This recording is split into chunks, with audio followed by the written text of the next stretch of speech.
Imagine building a wall so high and so strong that even the seasons themselves couldn't get through. That's exactly what happens in one of literature's most profound stories about the walls we build around our hearts. That's such an intriguing way to look at Oscar Wilde's The Selfish Giant. The story really challenges our modern notions about ownership and belonging, doesn't it?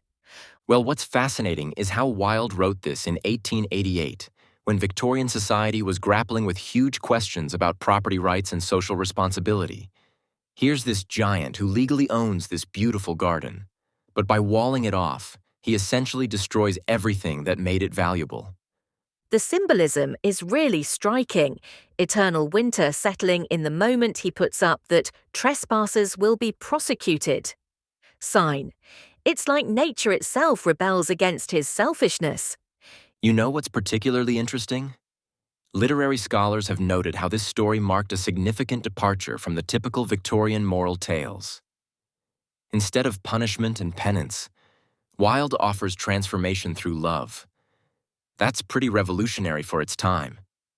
And the way he personifies the seasons is just brilliant.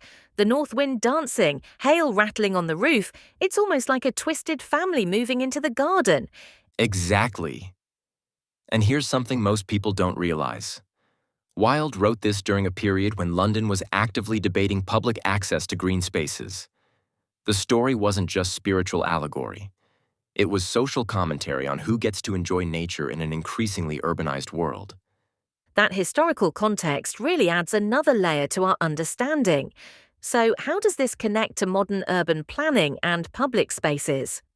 Well, studies show that access to green spaces can reduce stress levels by up to 30%. Yet many urban areas still struggle with what we might call giant's garden syndrome. Private ownership restricting public access to natural spaces.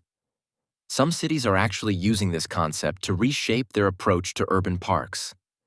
The way you put that really highlights how relevant this story remains. The garden becomes this powerful metaphor for all sorts of contemporary issues.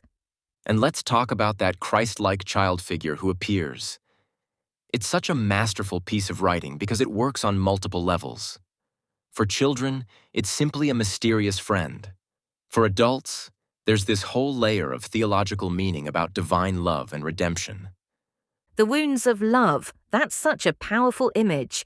It's interesting how Wilde manages to incorporate such deep spiritual symbolism without making it feel heavy-handed. You know what really gets me? The transformation happens through such a small moment.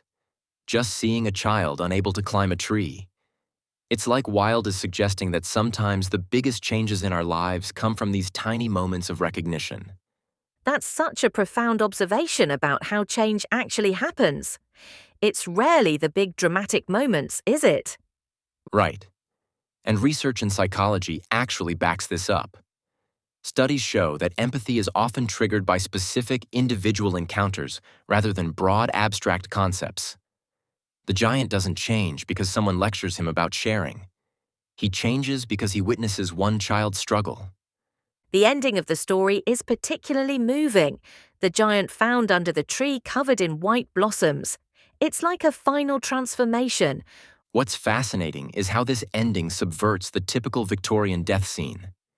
Instead of being something frightening or punitive, death becomes this beautiful invitation to play in an eternal garden.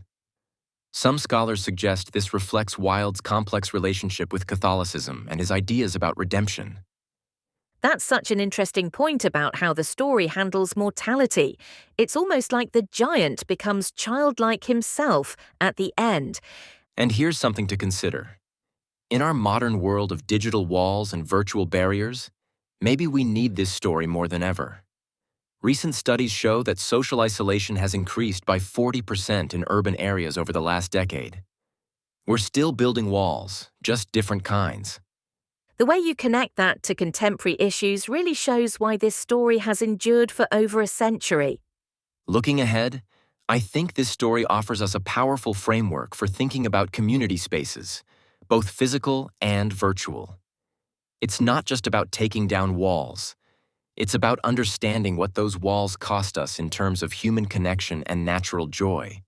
Well, that really brings it full circle, from a simple children's tale to a blueprint for building more connected communities.